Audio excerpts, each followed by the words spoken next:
또 가룟 유다니 이는 예수를 판자더라. 아멘. 제가 지난주에 한교회 담임 목사님의 컬럼을 보았습니다. 부교육자를 구하지 못해서 답답한 심령을 컬럼에다가 이렇게 기록을 해두셨더라고요. 예나 지금이나 배출되는 목사의 수는 동일합니다. 총신대학교에서만 한 600명 정도가 한 해 졸업을 하니까 많은 이렇게 목회자들이 배출이 되지만 이상하게 예전보다 이 부목사님을 모시기가 훨씬 더 어려워졌습니다.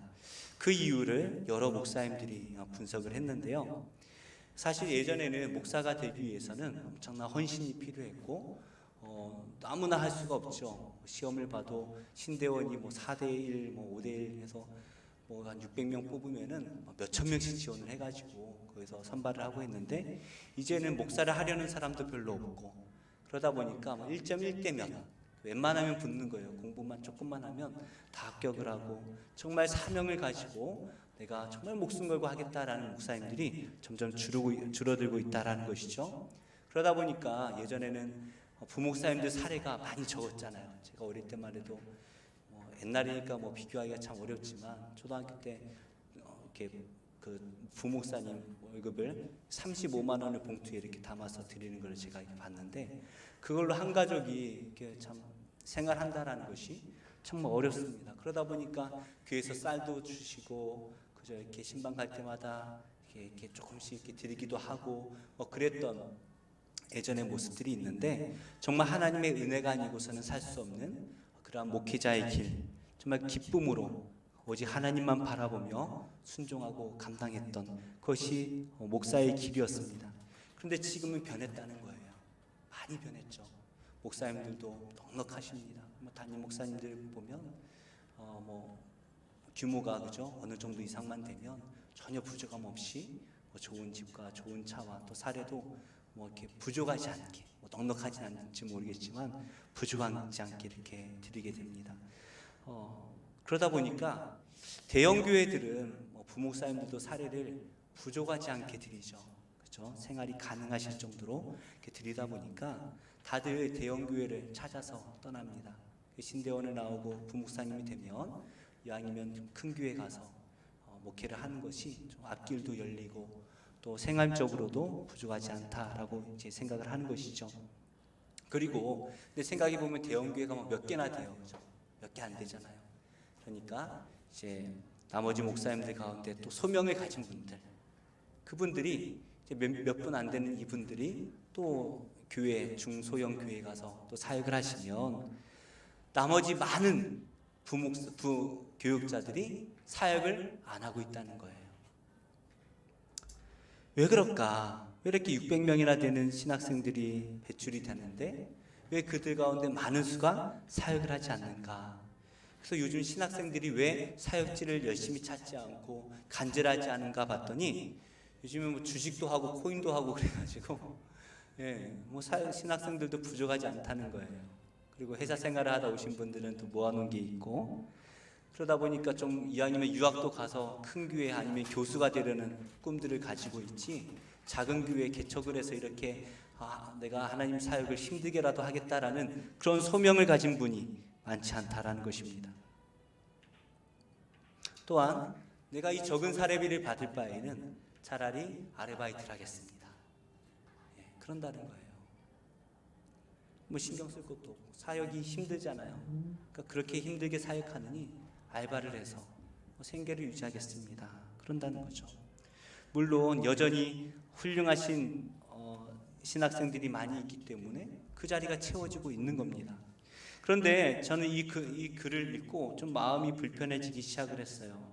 왜냐하면 우리 교회가 사례비를 많이 드리지 못하니까 그 교회가 우리보다 2배를 많이 드리는데도 사역자를 못 구하고 있으니까 우리는 어떤가 더 힘들겠다 이런 씁쓸한 마음도 정말 잠깐 들었지만 제 마음을 좀 불편하게 했던 이유는 나는 어떤가 라는 것을 생각해 봤어요. 나는 어떤가. 겉으로는 이 개척교회를 하면서 주님의 부르심에 순종하고 있습니다 라고 말하지만 제 마음이 좀 많이 변한 것 같아요.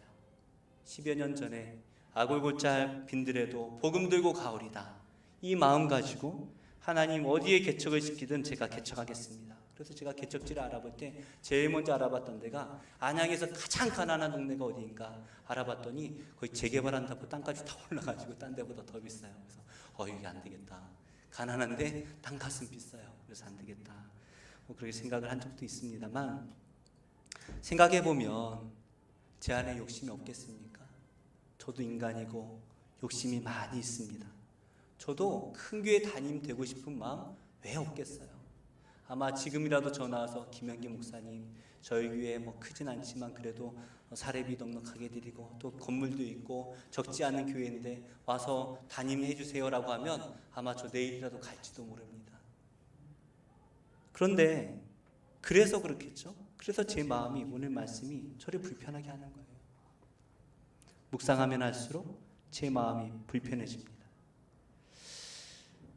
도대체 이 목사님이 또 그 교회 목사님이 어떤 글을 쓰셨나 하고 또 다른 글들을 이렇게 찾다 보니까 한 글을 쓰셨어요. 부자가 되라고 세상이 강요하는 세상을 우리가 살고 있다라는 거예요.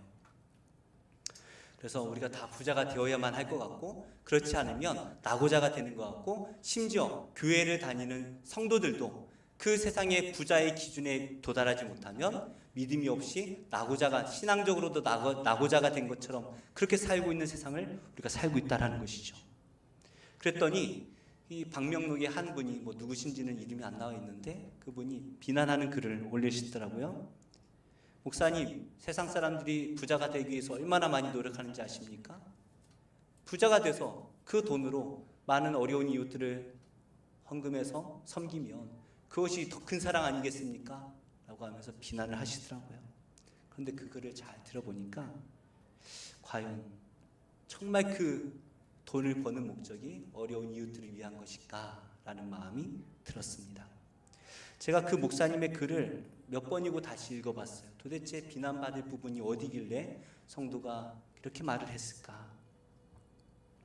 성공의 기준을 정해놓고 그 기준에 못 미치면 실패자가 되는 세상이라는 것이죠. 예를 들면 결혼할 때쯤 되면 결혼하려면 이 정도는 갖춰라 이런 게 있잖아요, 그죠? 그래서 결혼정보회사 같은 데 보면 남자도 여자도 등급을 매깁니다. 집안이, 부모님 재산 얼마인지, 부모님 직업이 뭔지, 또 키가 얼마고, 외모가 어떻고, 또 어느 학교를 나왔고, 또 이 모든 게 다 점수화 돼가지고 제가 점수를 계산해 봤더니 제 점수는 거의 빵점이에요. 장가 못 가요. 저에게 시집 와주신 제 아내에게 감사한 마음을 표합니다. 얼마나 감사한 일이에요. 이 기준을 정해놓고 20대에는 이 정도는 돼야 되고, 30대는 이 정도 돼야 되고, 40대는 이 정도 돼야 된다. 30평대 아파트는 가져야 되고, 차는 준형급 이상의 차는 이 외제차면 더 좋고요. 월급은 연봉 어느 정도는 돼야 되고, 직업은 어느 정도 돼야 된다라고 정해놓고 그 기준에 못 미치는 사람들의 세상은 실패자로 낙인 찍고 있다는 것이에요. 그런데 더 문제는 지금 이러한 시대를 살고 있는, 그래서 어릴 때부터, 태어날 때부터 이러한 교육과 가르침을 받아 자라난 우리 자녀들 세대가 문제인 것이죠. 저만 해도 초등학교, 중학교 때요, 꿈을 가지라고 선생님이 항상 말씀하셨어요. 부자가 되지 말고 꿈을 가져라. 그런데 요즘엔 어떻습니까? 다 부자가 되라고 가르치는 거예요. 이러한 세상을 살고 있는 IMF 이후 시대 우리 자녀들, 이 아이들이 이 세상 속에서 자기 자신을 평가하면서 나는 낙오자다라고 평가를 하고 있는 거예요. 나는 낙오자다. 나는 낙오자야. 그래서 20대 초반만 해도 꿈이 있었는데 20대 중반에 절망하면서 꿈을 포기하기 시작하고, 20대 후반에는 꿈을 다 포기하고 30대 가면 인생을 포기하는 거예요. 그게 우리 청년들이라는 것이죠. 세상이 정해놓은 그 기준에 미치지 못한다라고 해서 인생을 포기해버리는 것, 그것이 세상입니다. 그렇다면 우리 하나님의 교회인, 하나님 나라인 교회는 어때야 됩니까? 우리는 어떠한 기준으로 우리가 삶의 소망을 가지고 실패자, 낙오자에서 하나님을 향한 꿈과 비전을 가지고 살아갈 수 있어야 합니까? 적어도 세상의 기준과는 달라야 하지 않겠습니까? 오늘 말씀을 보니까 예수님께서 산에 오르십니다. 유다와 갈릴리 지역을 넘어서 그 이방 지역 북쪽과 아래에 있는 주변의 모든 이방 땅까지 예수님에 관한 소문이 돌았고 모든 사람들이 많은 무리가 수천 명의 무리가 예수님을 따라다녔습니다. 예수님이 가시는 곳마다 어떻게 하는지 다 따라다니는 거예요. 예수님께서 좀 쉬려고 다음 주 말씀인데 좀 쉬시기 위해서 자신의 집에 들어가시는데 그것도 어떻게 알고 집에 다 몰려와가지고 예수님의 댁에서 예수님이 집에 왔어요. 집에 오면 뭐예요? 처음에 우리 씻잖아요. 씻고 밥 먹잖아요. 예수님이 집에 오자마자 식사를 하셔야 되는데 식사에 겨를도 없이 사람들이 몰려와서 말씀을 또 전하고 병자들을 고쳐주시고 많은 무리들이 예수님을 따라갑니다. 또 오늘 말씀에 예수님이 산에 오르셨을 때에도 수많은 무리가 따라왔을 거예요. 그 많은 무리 가운데 예수님이 12명을 부르십니다. 그들을 불러서 뭘 하시는 겁니까? 따로 제자를 삼으시겠다라는 것이에요. 근데 오늘 말씀에선 제자라는 단어를 사용하지 않아 12를 부르셨어요. 의도적입니다. 우리 마가복음 3장 13절 말씀 한번 같이 읽어볼까요? 시작. 또 산에 오르사 자기가 원하는 자들을 부르시니 나온지라.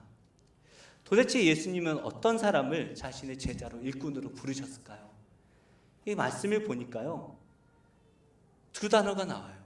눈에 들어옵니다. 부르시니 나와 온지라. 저는 이 두 단어가 우리 예수님을 믿는 성도들이 가져야 할 핵심적인 사명이라고 생각합니다. 예수님을 따른 이 제자들의 모습을 보세요. 세상의 기준으로 보면 미달자 아닙니까? 낙오자 아닙니까? 심지어 그들 가운데는 죄인이라고 낙인 찍힌 사람들도 있습니다. 도대체 하나님 나라의 지도자로 쓰기에는 하나도 맞는 게 없어요.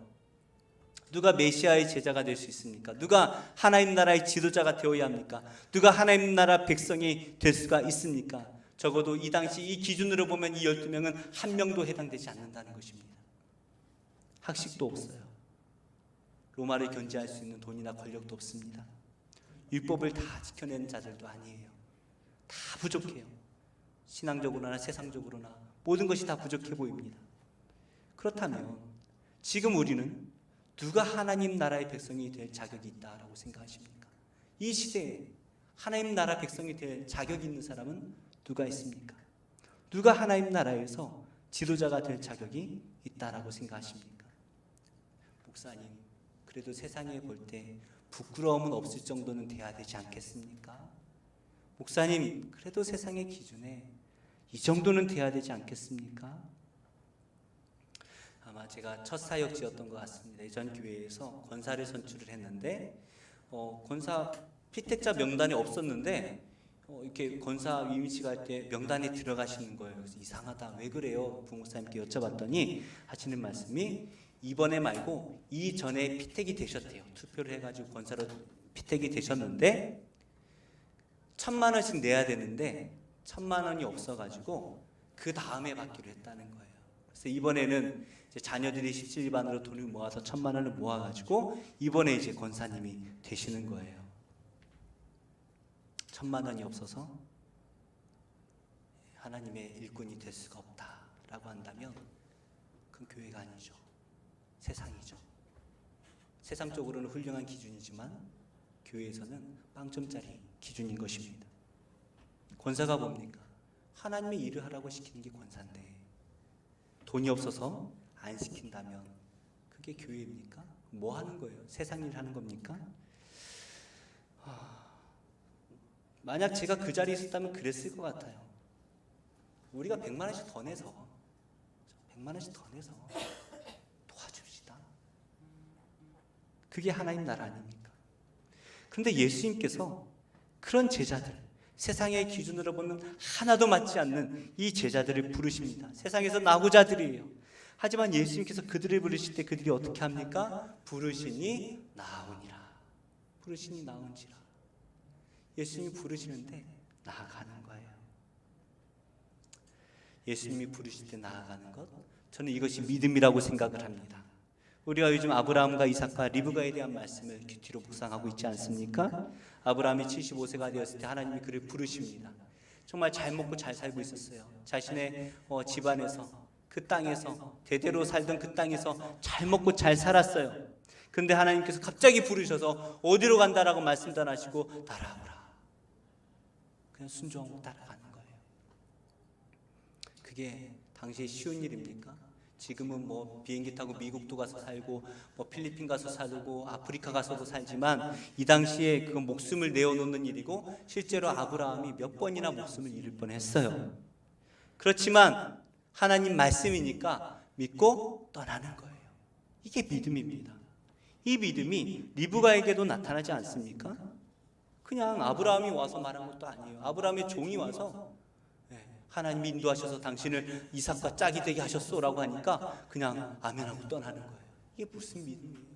대단한 믿음 아닙니까? 우리는 이 믿음의 삶을 우리의 노력이라고 착각할 때가 있는 것 같아요. 오해해요. 내가 돈을 벌어서 가난한 자들을 도와주는 것, 열심히 돈을 많이 벌어서 가난한 자들을 도와주려는 것, 나의 노력, 이것이 우리는 믿음이라고 생각합니다. 내가 공부를 많이 하고 노력해서 교회를 부흥시키는 것이 나의 사명이고 믿음의 삶이라고 생각할지도 모르겠습니다. 뭔가 내가 하나님 위해서 열심히 뭔가를 해서 하나님 나라를 세워가는 것, 이것을 믿음의 삶, 신앙생활이라고 오해할 때가 있는 것 같아요. 세상은 그렇게 말하고 있지 않습니까? 불교나 다른 종교들을 보면 우리의 노력과 우리의 헌신을 요구합니다. 노력을 요구해요. 열심히 하라는 거, 열심히. 그래서 우리의 정성이 점점 쌓여서 어느 정도 정성이 쌓이면 우리가 복을 받고 어느 정도 정성이 쌓이면 우리가 열반을 해서 구원을 받는다는 거예요. 그러나 하나님 나라는 그렇지가 않습니다. 우리의 노력과 우리의 외모와 우리의 어떤 것도 필요가 없어요. 하나님이 능력 없는 분입니까?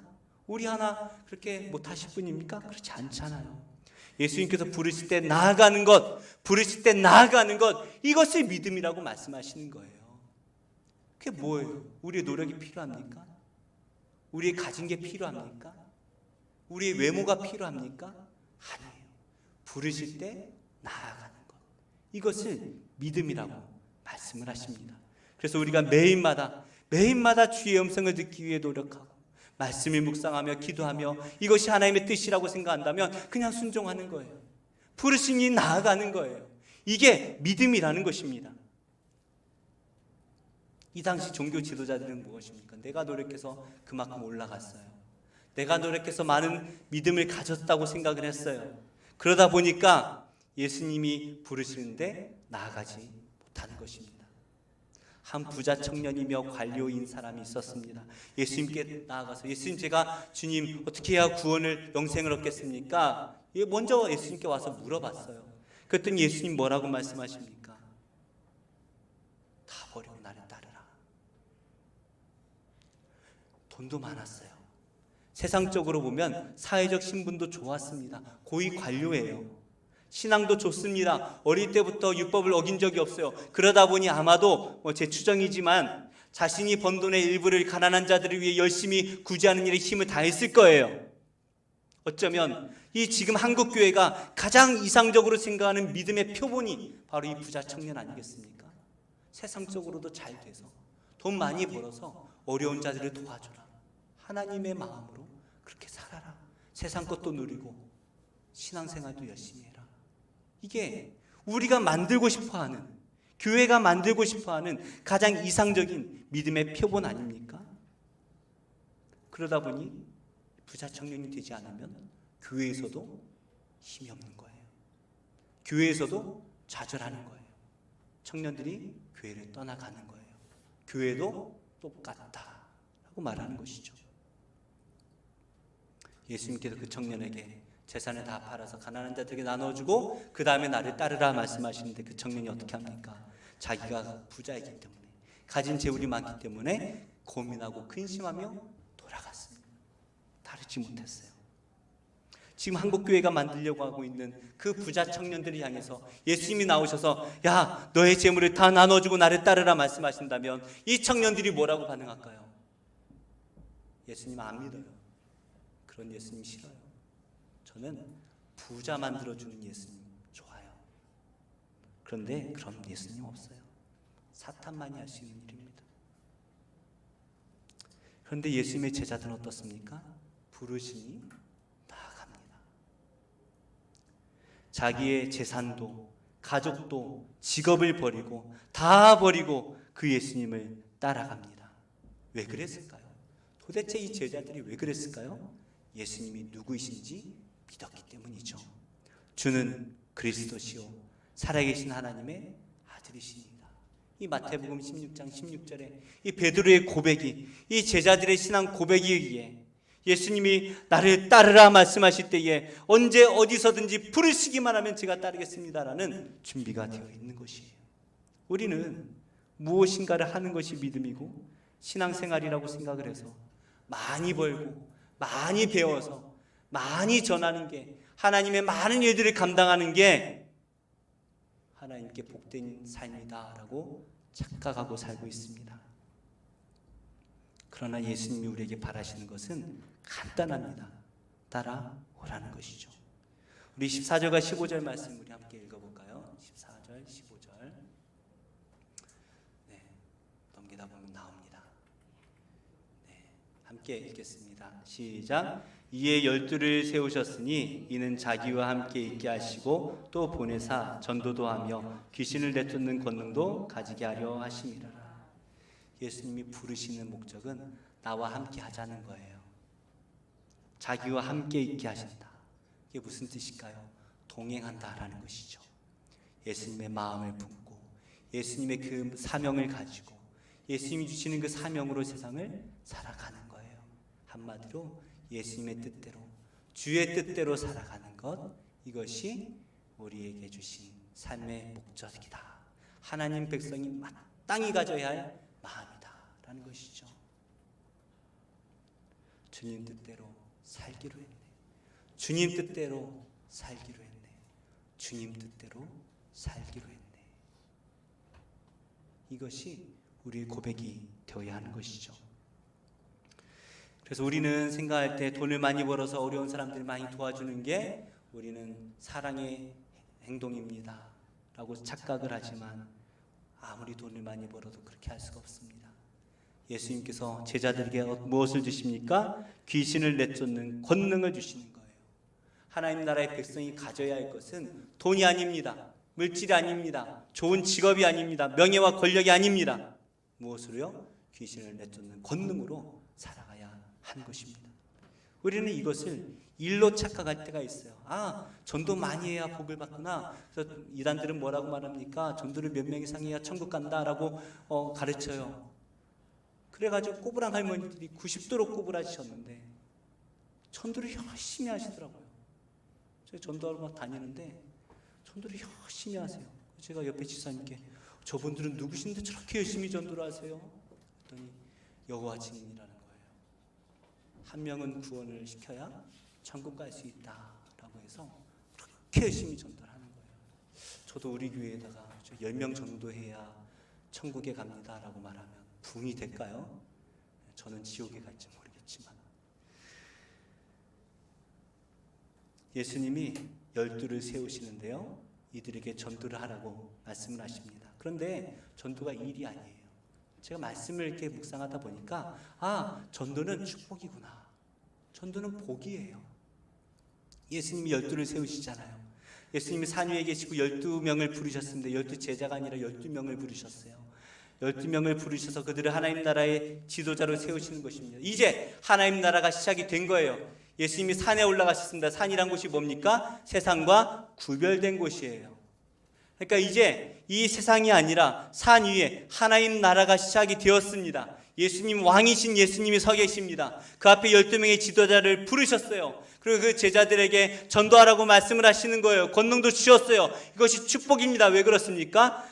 너희들이 전도하는 자마다 복이 되는 거예요. 갈렙이 자신의 땅을 어떻게 합니까? 밟는 거예요. 밟아서 밟는 땅마다 자기의 것이 되는 거예요. 12지파 대표들을 불러서 너희가 지도를 그려와라. 너희가 밟는 땅마다 너희 것이 될 것이다. 그런데도요, 밟는 땅마다 내 땅이 되는데도 좀 어떻게 하시겠어요? 죽으라고 달려가지 않겠습니까? 이게 다 내 땅이야 하고 달려갈 텐데 어떻게 해요? 안 가는 사람들이 있어요. 안 가는 사람. 남의 지파에 빌부터 살던 사람들이 있어요. 12명을 부르시고 그들에게 전도의 사명을 주신 것은 축복입니다. 너희가 가는 곳마다 사람들을 불러서 하나님 나라의 백성이 되게 하라는 거예요. 그들이 어떻게 되는 겁니까? 내 백성이 되는 거예요. 그래서 이 12명을 부르신 건 12지파와 동일한 것이죠. 그래서 요한계시록 말씀 뒤에 21장에 보시면 24명이 나오는데 12장로, 이스라엘의 12장로와 함께 12사도가 함께 내려옵니다. 그게 뭡니까? 내가 전도해서 만든 하나님 나라에 그곳이 내가 누릴 영광이 되는 거예요. 열심히 복음을 전하는 거예요. 축복이니까. 세상에 돈을 버는 일에는 목숨 걸고 부자가 되기 위해서는 목숨 걸고 열심히 일을 하는데, 그래서 그 번 돈으로 그죠? 어려운 이웃 도와주겠습니다라고 하지만 그들이 하늘에 쌓일 상급이 없습니다. 하늘엔 뭡니까? 우리가 복음을 전해서 지경을 넓힐 때 그것들이 다 내 영광이 되는 것입니다. 그래서 이 12명은요 복받은 사람이에요. 복받은 사람. 그래서 이 산으로 부르신 것입니다. 세상에 내려가서 그들을 구원해 내라는 거예요. 구원해 내라는 거예요. 새 포도주를 새 부대에 넣어야 되는 것처럼 예수님과 함께 시작하는 이 하나님 나라는 새 백성과 함께 시작을 해야 되는데요, 세상과는 구별되는 거예요. 그래서 세례를 받아야 되는 거예요. 세례를 받아서 이제 제가 세상 사람이 아니라 예수님 위해 하나님 나라의 백성으로 살아가겠습니다 고백을 하는 것이죠. 우리 한번 더 읽어볼까요? 마태복음 16장 16절입니다. 읽겠습니다. 시몬 베드로가 대답하여 이르되 주는 그리스도시요 살아계신 하나님의 아들이시니이다. 이 신앙 고백이 반석이 되는 것입니다. 이게 천국의 반석이 되는 거예요. 천국의 기둥이 되는 거예요. 우리가 이 신앙 고백을 해야 됩니다. 주님은 그리스도이십니다. 그리스도가 뭐예요? 날 구원자라는 뜻이에요. 주님이 나를 구원하셔서 저를 하나님 나라의 백성이 되게 하십니다. 하나님은 누구십니까? 주님은 하나님의 아들이십니다. 능치 못한 일이 없으십니다. 제가 하나님을, 예수님을 믿고 따라가겠습니다. 우리가 이 신앙 고백으로 세례를 받지 않았습니까? 세례, 세상을 다 버리고 예수님을 쫓는 것입니다. 내 생각과 내 욕정과 내 능력으로 살던 것을 버리고 오직 성령의 인도하심과 성령의 능력으로 살아가는 것을 의미하는 것입니다. 다 버리는 거예요. 제가 이런 말씀을 전할 때마다 꼭 마음에 이런 생각을 품고, 또 그 중에는 또 질문을 하시는 분들이 계시죠. 목사님, 그럼 정말 재산을 다 버리고 집도 팔고 가족도 버리고 그리고 교회 와서 다 같이 공동생활 해야 됩니까? 그렇게 하자는 교회도 있더라고요. 그래서 직업을 버리고 확성기 하나 사가지고 안양역 앞에 가서 예수 천국 부신지요 그러고 다녀야 됩니까? 그래야 예수님 잘 믿는 사람입니까? 아니죠. 우리는 이 땅에서 최선을 다해야 됩니다. 똑같이 최선을 다해야 돼요. 그런데 무엇을 위해 최선을 다하느냐가 다른 것이에요. 하나님을 위해서 최선을 다해야 되는 것입니다. 회사를 키우고 내 돈을 많이 벌기 위해 노력했던 나의 열정이 이제 예수님을 믿고 세례를 받을 때 그 열정이 변하여 하나님을 위한 열정이 되어야 되는 거예요. 그래서 내가 주님을 위해서 매일마다 열심히 살아갈 때에 나의 모습을 보며 우리 직원들이 우리 역시 사장님 하나님 믿는 사람이라 달라라는 그것을 알고 느껴야 되는 거예요. 부하 직원들은 어떻습니까? 예수님을 섬기듯 회사에 충성하는 거예요. 열심히 예수님을 사랑하는 마음으로 열심히 회사에 충성할 때에 사람들이 역시 예수 믿는 사람은 달라라는 말을 들을 때에 우리가 하나님의 주신 그 사명을 잘 감당하며 사는 것입니다. 똑같은 삶의 현장에 있지만 그러나 모든 것이 변하는 거예요. 내 생각이 변하고 내 말이 변하고 내 행동이 변하고 내 지갑이 변하고 나의 모든 삶이 변하는 것입니다. 남편은 아내를 그리스도의 사랑으로, 아내도 남편을 그리스도를 사랑하듯 서로를 사랑하는 것입니다. 그래서 내 모든 삶의 영역이 다 변해야 되는 거예요. 예전에는 나를 위해 최선을 다하는 삶을 살았다면 이제는 하나님을 위해 최선을 다하는 그러한 삶을 살아가야 되는 거예요. 그런 사람에게 예수님이 부르시는 거예요. 나를 따르라 말씀하시면 언제 부르시든 안 부르시면 내가 있는 그 현장에서 열심히 다하면 되는 것이고, 혹 하나님이 나를 부르신다면 역 앞에 나갈 준비도 해야 되는 거예요. 의사나 간호사로 돈을 많이 벌다가도 하나님 부르시면 그거 다 버리고 아프리카로 떠날 준비가 되어 있어야 되는 거예요. 부르시니 나아갈 준비가 되어 있어야만이 우리 하나님 나라의 백성이 되는 것입니다. 안 부르시면 지금 있는 자리에서 최선을 다하면 되는 것이죠. 이것이 내 삶의 모든 것이 온전한 세례를 받는 것입니다. 한 목사님이 이렇게 설교하러 오셔서 간증을 하시더라고요. 본인이 강남에 있는 교회에 부임을 받아갔는데 부임 받았으니까 이제 각 가정마다 신방을 해야 되잖아요. 부임 신방을 다 하는데 이제 그 교회 헌금을 제일 많이 하는 한 장로님 가정에 이제 신방을 갔다고 합니다. 그랬더니 그 장로님이 목사님에게 이러더래요. 목사님, 제가 헌금 많이 할 테니까 제 삶에 간섭하지 마세요. 제가 어떻게 신앙생활 하든지 절대 간섭하지 말고 가만 계시면 제가 이 교회를 책임지겠습니다. 그러시더라는 거예요. 어떻게 돈을 벌든 어디에 쓰든 상관하지 않으면 자기가 잘하겠다는 거예요. 과연 그게 세례받은 자의 모습입니까? 과연 그것이 하나님 나라 백성의 모습입니까? 아니에요. 우리는 우리 삶의 모든 영역이 다 변화되어야 되는 거예요. 세례가 되어야 되는 거예요. 머리부터 발끝까지 나의 마음과 생각과 나의 속에 있는 모든 것이 다 세례를 받아야만이 우리는 하나님 나라의 백성이 되어서 살아갈 수가 있는 것입니다. 우리의 몸은 세상에 있지만 우리의 마음은 산 위에 하나님 나라에 가 있어야 하는 것이죠. 제가 자주 보는 프로그램이 금쪽 같은 데서 있는데요. 부모님들이라면 꼭 보셔야 돼요. 의무예요, 의무. 한 아버지가 자녀들을 위해 밤낮 없이 돈을 벌었습니다. 그게 사랑이라고 생각을 했죠. 그런데 아이들이 그 아버지가 자기들을 위해서 열심히 돈 버는 건 아는데 사랑한다는 것은 전혀 알지 못해요. 정말 사랑한다면 말 한마디 행동 하나까지 다 변해야 되는 것이에요. 그래서 경상도 사나이 같은데 그분이 젊어요. 젊은 청년인데 이게 평생 안 하던 사랑한데 이 말이 안 나와가지고 막 비비꼬면서 우리 딸 그랬어 막 이런 말들이 어색한 거예요. 호통칠 줄만 알았지. 그래서 그거를 점점 하다 보니까 아이가 변하는 거예요. 아빠가 나를 사랑하지 않는다 생각했는데 사랑해 주는 거예요.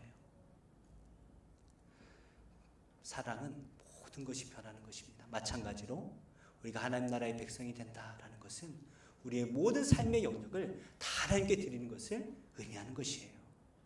예수님, 제가 이만큼은 제 거잖아요. 아니에요. 다 하나님께 드리는 거예요. 예수님의 제자들이 예수님의 부름에 다 버리고 따랐습니다. 그때 예수님이 뭐라고 약속을 하십니까? 마태복음 19장 28절 29절 우리 한번 같이 읽어볼까요? 길지만 시작. 예수께서 이르시되 내가 진실로 너희에게 이르노니 세상이 새롭게 되어 인자가 자기 영광의 보좌에 앉을 때에 나를 따르는 너희도 12 보좌에 앉아 이스라엘 12지파를 심판하리라. 또 내 이름을 위하여 집이나 형제나 자매나 부모나 자식이나 전토를 벌인 자마다 여러 배를 받고 또 영생을 상속하리라. 예수님을 버리고 따라가기만 했는데 지금 제자들이 한 게 뭐였어요? 아무것도 없어요. 따라가기만 했는데 무엇을 약속하십니까? 하나님 나라가 임할 때 이스라엘 12지파를 심판한다라는 게 재판한다는 게 아니라 다스린다는 의미예요. 12지파를 다스리는 자가 될 것이다. 또한 나를 위하여 버린 자마다 여러 배를 받고 영생을 상속하리라. 세상이 우리를 물질로 판단합니다. 너 이 정도 안 돼? 너는 나고자야. 결혼도 못하고 직업도 포기하고 아무것도 할 수 없어요. 무능해요. 그런데 교회도 우리를 물질로 판단하고 있지는 않습니까? 교회에서도 물질을 가진 성도가 대접을 받고 복을 받았다라고 말합니다. 이왕이면 세상에서도 멋지고 교회에서도 멋진 성도, 바로 이 부자 청년과 같은 사람이 되라고 말합니다. 목사는 다를 것 같아요. 목사들 모임 가서 멋진 집, 멋진 차, 멋진 시계, 비싼 양복을 입고 나타나는 사람이 성공한 목사다라고 착각하고 있는 이 세상 속에서 우리는 정말 예수님의 말씀에만 집중을 해야 될 것입니다. 거짓 말씀이 너무 많아요. 예수님께 집중해야 됩니다. 제가 충격을 받았던 한 부흥회가 있는데요. 목사님이 오셔서 이름만 대면 다 아시는 목사님인데 시계를 이렇게 금빛이 나는 시계를 보여주시더니 이게 얼마짜리인 줄 알아요? 그러시더라고요. 얼마짜리라고 하시는데 기억도 안 나고, 양복이 또 누가 선물해 주신 얼마짜리라고.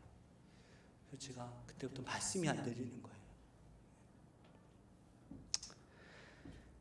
예수님은 이런 교회를 바라보시며 이런 성도와 저 같은 목사를 바라보시며 뭐라고 말씀을 하실까요?